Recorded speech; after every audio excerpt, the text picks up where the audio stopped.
maybe this video is not for you because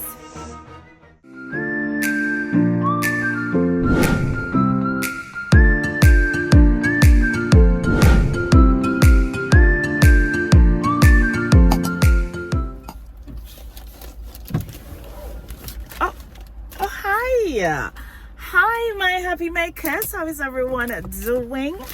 Welcome back, guys.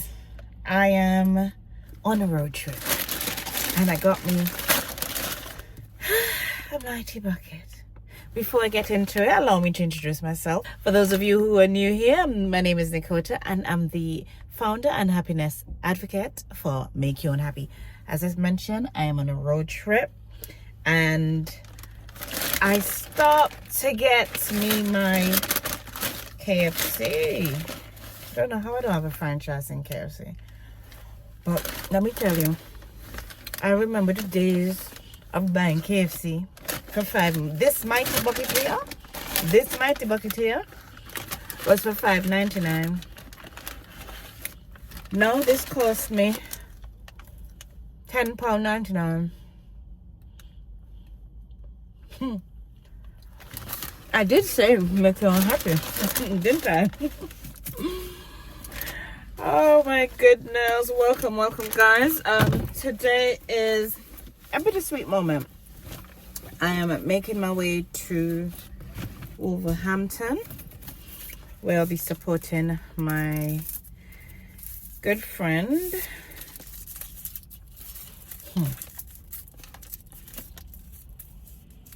Bear with me.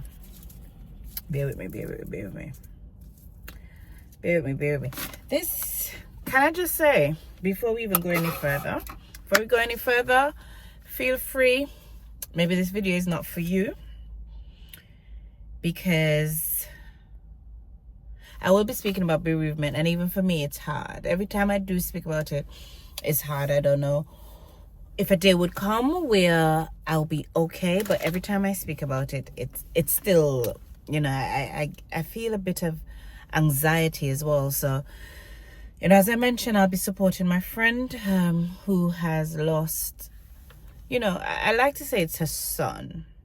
I like to see, you know, say it's her son, not her biological son, but he is close. He's as close to her as her own son. Own biological son. And the reason why I say it's bittersweet, not even bittersweet, because the lady loved the road. I love me a road trip. So bittersweet. And I love my KFC. KFC is my road trip treat. Because it always takes me back to my mom. Always. Anytime, anything to do with funeral, I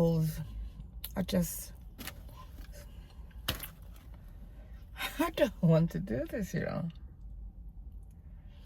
Why do I do this to myself all the time?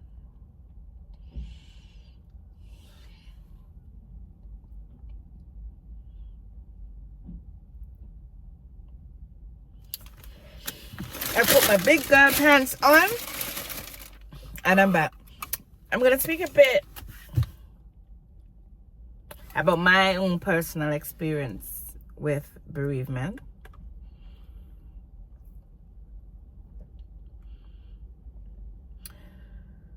How I coped with it. Did you guys hear that? Ooh, sir. How I coped with it, I don't know if cope is the right word. How I'm dealing with it, because I like to think that I'm still dealing with it.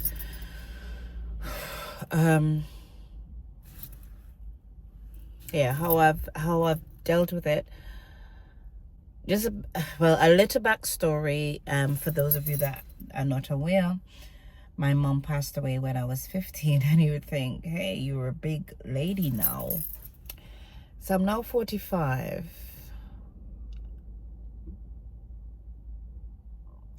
The strangest thing is that I think I feel it more now than before, I think the way how I dealt with it or was able to manage is blocking it out. Just block it out. For me, I used to say to myself, my mom has gone to work. My mom has gone to work.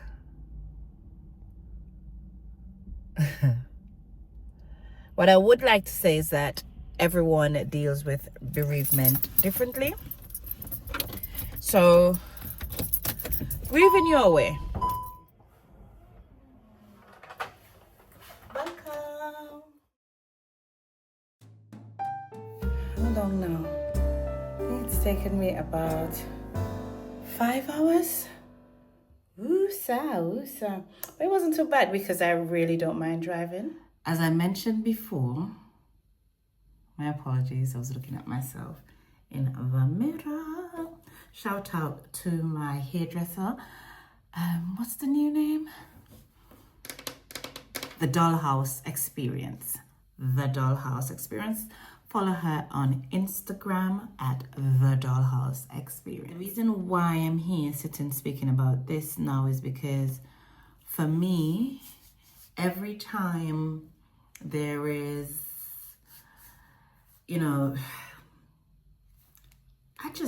I always get like this.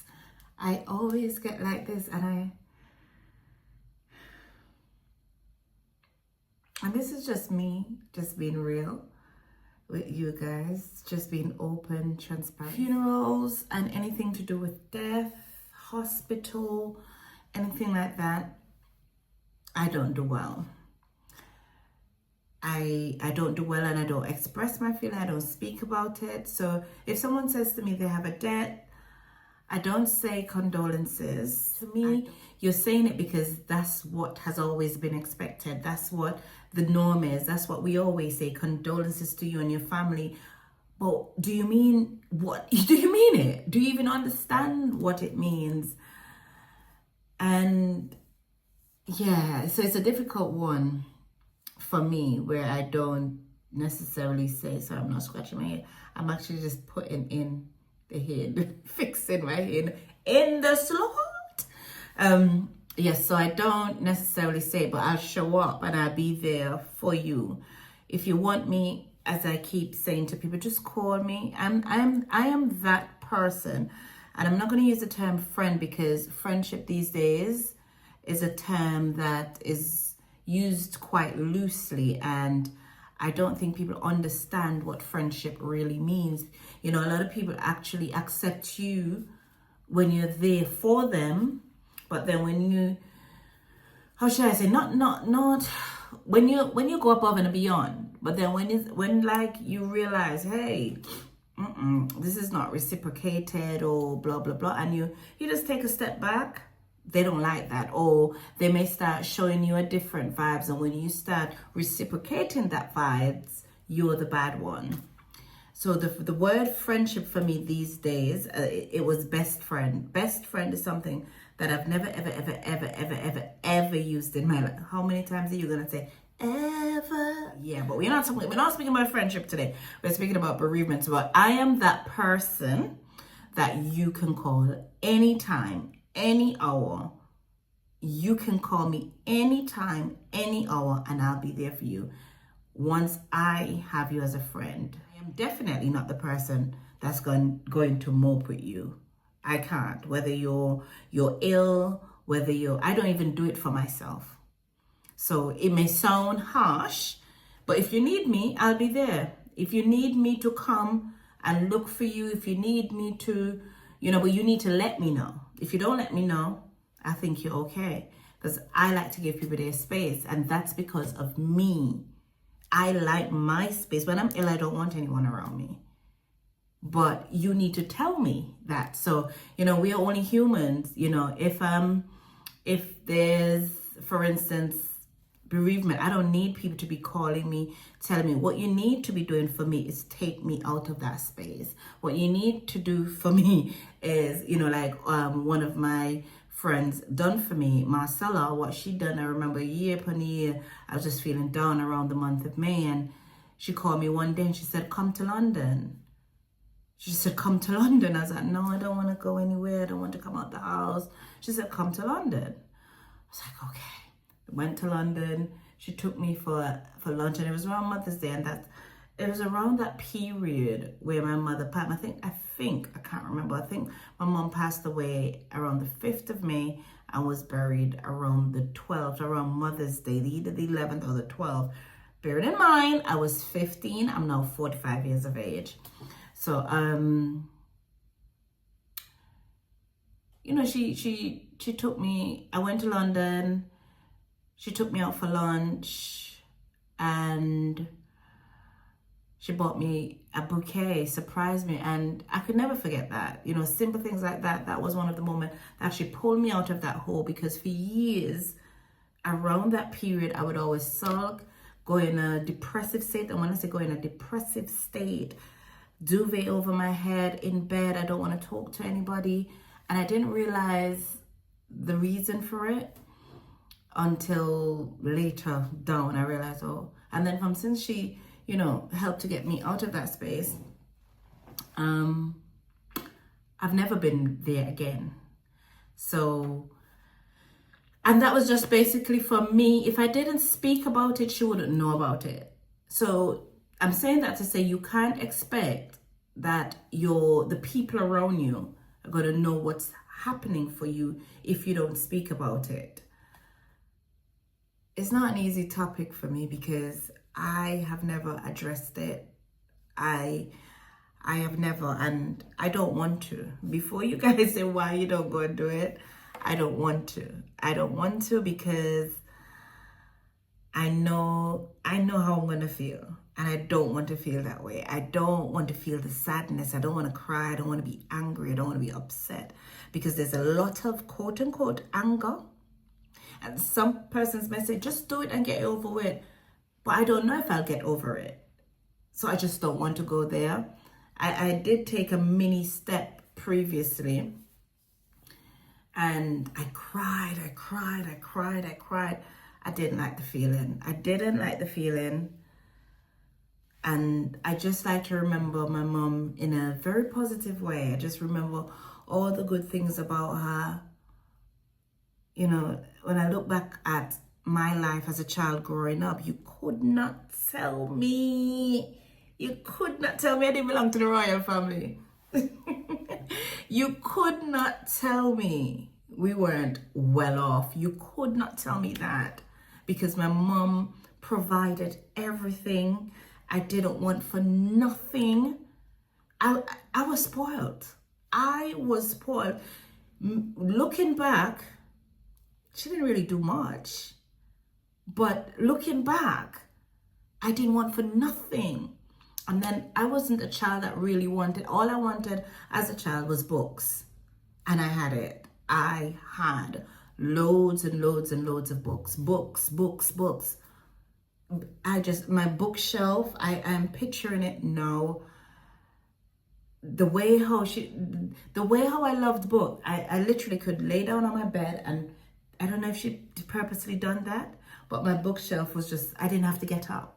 I could just do like this, and a book is there, laying down on my bed. And I am to this day a lover of reading. These days, I'm about self-help books, anything to improve on development. Now, my latest read is about communication, you know, how to communicate with different people.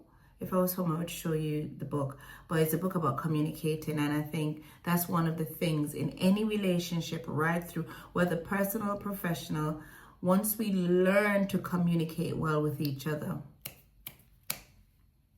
bing, bing, bing, bing, bing, game changer. So as I said, I'm about self-help book, anything to develop me personally, you know, make me a better person. I'm there for that. I'm there for that read. Anything that can make me a better person, I'm there for that. Nikota, why are you speaking about going back there now, speaking about your mom? Like I did mention, it's this whole situation may be in here because I know I get this anxious feeling, and even thinking about tomorrow, as much as I'm here, and I'm trying to be in the moment. I cannot help. I remember the last funeral that I went, I sat down, the preacher was preaching, but I was not there. I was not there. I was thinking about my mom. You know, I was thinking about everything that she did for me, just all the good things about her. I just could not get her out of my head. At one time, I came out of it. I think this is when the preacher was preaching and speaking. Somebody was doing a eulogy and so, yeah. So when I go to funerals, I do try to be there, but I just cannot help. I'm not gonna cry, I'm not gonna cry, I'm not gonna shed no tears. They say, oh, laugh is not laugh. And I have masked that well. Someone said to me more than one person said to me, you're always smiling. But my smiles are not always smiles. Whoa, Nicole, you're being very open tonight with YouTube. My smiles are not always smiles. When you see me smile, sometimes I'm upset. Sometimes I am not in a good mood. Sometimes I'm not in a good place. I just smile. You know, that's me. Like right now, I'm smiling here. But internally, you would not begin to imagine the anxiety and the kind of sad feeling I'm feeling inside right now. But what do you see? I smile. And that's what I know I do really well. So when you don't see the smile, no, we've tipped it. When you don't see the smile, because I smile even in anger. I smile even when I'm upset. So when you don't see the smile, no, it's another level. It's another level. But when I think of my mom, you know, and especially when people speak about her, it's such a joy to hear people speak about her. And I remember when she passed, or just before she passed, and sometimes I think she knew she was going to pass. And I was in fifth form.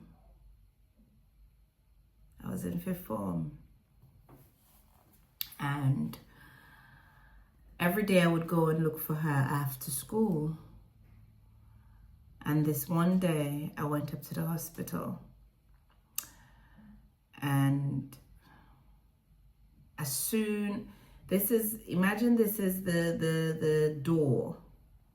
And as soon as I put my one foot, so you're walking in, and as soon as I did this, she said, go back home and take care of your brother. Those were her very last words to me. Go back home and take care of your brother. Her very last words. Not a hug.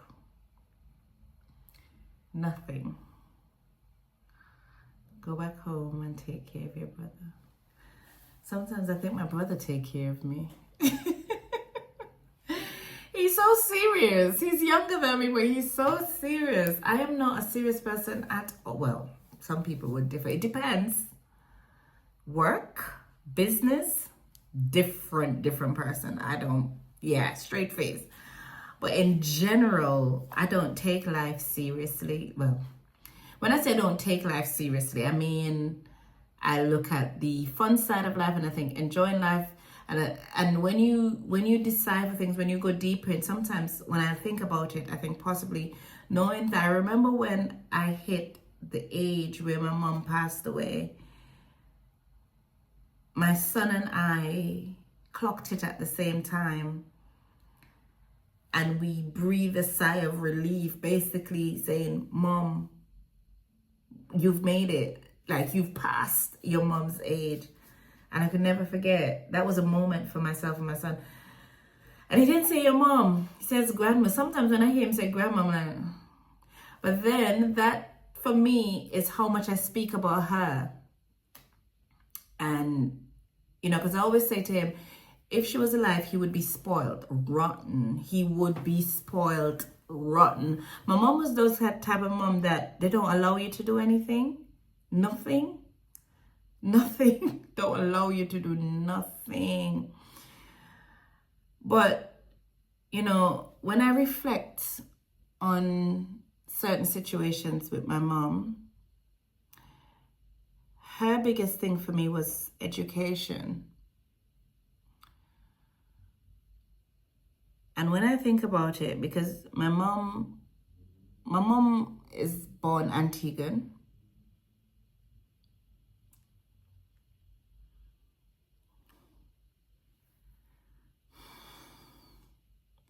My mom is born Antiguan, and she moved to. We have so much in common. It's crazy. She moved, so she. Why? What's going on, girl?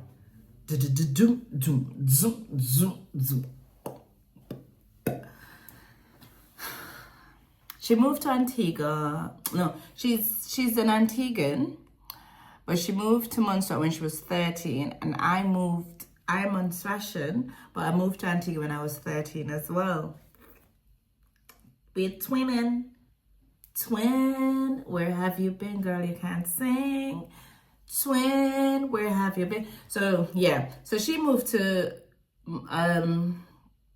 Montserrat when she was 13, and my mom was never a person to speak negatively about anybody. Well, to me, she never spoke.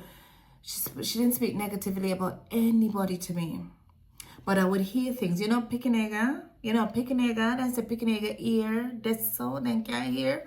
So when she's having conversation with her friends, there's few things that I picked up, and I remember her saying to her friend, or whatever conversation, different conversations.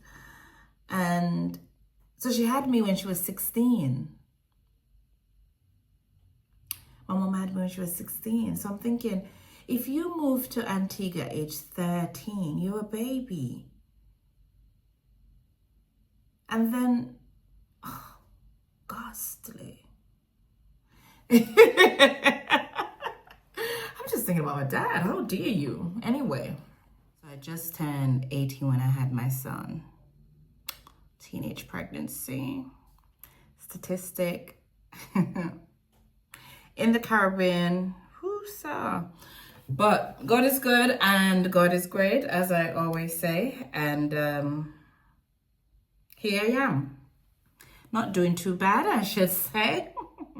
I think I'm living out my mother's legacy. I'm living out my mother's legacy because one thing I would say, my mother was always about education. And when I look back at it, when I reflect, I think that's because she didn't get the education. So for her, growing up, from what I could have heard, my mom was the black sheep. She was the black sheep. From what I heard is that her other sisters, they would go to school. She would be home washing or cleaning or something. She wasn't, from what I can recall, she wasn't well favored by her mother. Yeah. That's another story. But once she had me, her Coco from the Coco collection, yeah, tied in Coco collection, that's, you know, in her name. I think she wanted me to focus on education. So in me focusing on education, then it wasn't about me having to do chores or anything like that.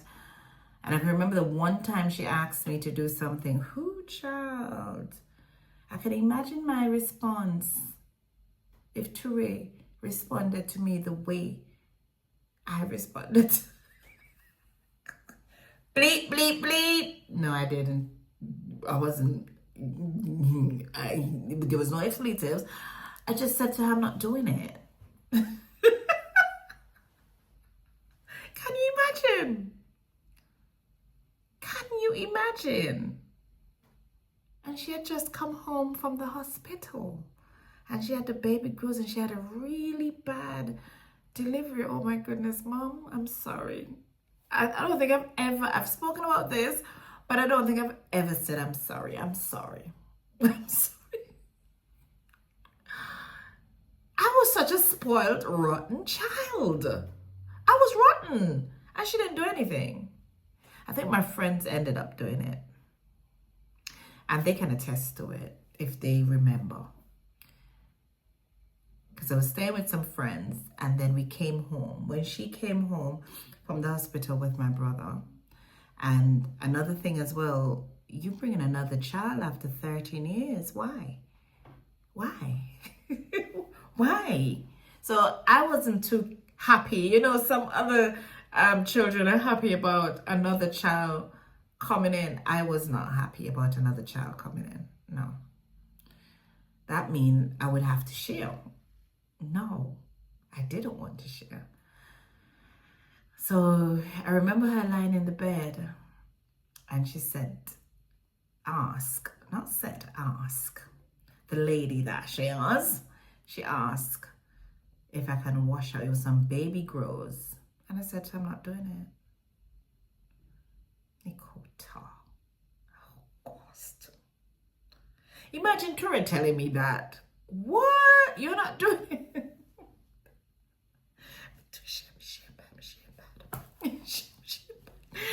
Well, I just remember her and I'm happy that I never viewed her body in the coffin. I remember when they took her to the funeral home and, you know, some family members and we went there and she was in a room and they said to me, I can go in and see her. And as soon as I turned the door, and I think I saw her legs, I said to them, I'm not going in. And I didn't go in. At her funeral, I didn't go and view her body. So I don't see her in a dying state. I don't remember. I don't have no recollection of that. And I'm so thankful. I am absolutely thankful that I did. So all I can remember is, the lady never ran for pull-out, but she saw. You know, I don't know why I was so vocal, because I knew I would get it. I knew I would get it. It's not that I wouldn't get it. I knew I would get it. Moments Forward Make You Unhappy Tumblr. You can get it on our website. This is the puzzle pieces. So go over to our website and you can get any of our apparel or any of our products, our tumblers. We have different tumblers as well. This is the puzzle pieces collection, and there's also the logo as well, Make You Unhappy, and there's another tumbler there as well, so you can choose whatever you like. Yes, Make You Unhappy. What does Make You Unhappy mean? Make You Unhappy is about you being responsible for your own happiness, you being the curator of your own happiness. I'm happy that I've remembered my mom in a really positive state, and I can even recollect that there were family members that mentioned or said, because I didn't cry. You know, grieving is personal. Back then I wouldn't know all of this. Back then I would not know what I'm going through. But I didn't cry at her funeral. I didn't cry at the grave. I just didn't cry. I had no tears. I had no tears when my mom passed away. But when I think about that space that I was in, it was a space where it didn't happen. It did not. How did I make it through? I used to tell myself my mom has gone to work. I knew this woman passed away. But how I made it through is that she's gone to work and she's going to come back. She's gone to work and she's going to come back. She's gone to work and she's going to come back. For years. Guys, for years, I told myself my mom is going to work and she's going to come back. She never did. She never has. She's not going to, Nikota. You know, not every parent not every parent, not every parent or mom, dad are there for you as a child. But I cannot fault my mother. She went above and beyond. Like I said, I could remember, for some of you that don't know, I'll try to put it in a way I can remember. There's these things called banana fritters, you know, where whatever country that you're in, it may be called something different. But I loved banana fritters. And I remember one day I came home from school and she said to me, I've left some fritters for you. She was in the bed. Maybe the woman all depressed, that she not had nothing for you, she picked me for the arm. Maybe she all stressed out that time and I don't know. And I came home and I remember she was in her bedroom. And as soon as I walked in, she said, oh, there's some fritters on top of the fridge. Boy, I cursed my son, no. But my son behaved like me. Everything clean. Eat clean, everything. I thought it was mine. It's mine. The fritters was like this in the platter. Fritters mount up. Why me kill them there? Because I loved fritters. I love it. To this day, I love banana fritters. So imagine coming home and my mom saying to me, fritters, you know, excited. So I'm not thinking, maybe all she had was banana, flour, water, liquor, milk, sugar. Maybe that's all she had. But I wasn't hard to please, obviously.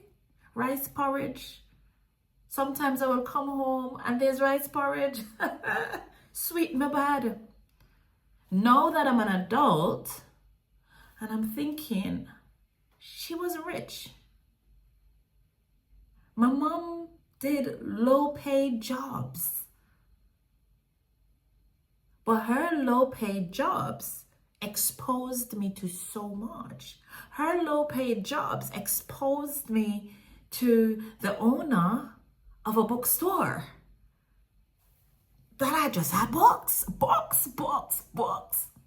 Her low-paid job exposed me to individuals. The first person that introduced me to Scrabble. Her low-paid job, because she was a cleaner. Well, she did work for the bookstore and then she moved on. Her low-paid job allowed me to stay in homes where, you know, back then, satellite dish. Because she would care for the homes when they're not there. So see me well cocks up beside all that dish. And swimming pool. So I was used to a certain lifestyle from a very young age without her having to, you know, do that. Even though she wasn't rich, everyone that she worked for really liked me. That's the best thing. There was a French couple that actually wanted to take me back to them to Quebec. Madeline said no. I was 8 at the time. And we used to play, to this day, I love Scrabble, and it's because of them. To this day, I love Scrabble, and it's because of them. You know, she was around, she had worked for some Chinese people. She had worked for some Japanese people. I'm just looking at being exposed to different cultures. So I was exposed to that at a very young age. And that's because of her. And my mom is so charismatic, but she was a charismatic loner. I'm a loner. I don't know what a charismatic part, because I don't think people take to me. I have to grow on people. I think that for me, I don't, you know, there's some people that you just see them and you like them. I'm not that type. I think I'm the type, I have to grow on you. You have to get to know me, because a lot of people see me and their automatic reaction is I don't like her. Ah, bah humbug. Why? They can't give you an answer. Then when they get to know you, it's like, oh, I thought you were this, I thought you were that. Why are you thinking? Let's have the conversations. But my mom was charismatic. People really liked her. People liked her. People really liked her. But she didn't really like a lot of people around. She had one friend. I can remember mom had one single friend that came to our house every Sunday. I remember one Sunday, you know, I didn't go beach. Listen, she done cook. We went to the beach. We came back. We slept.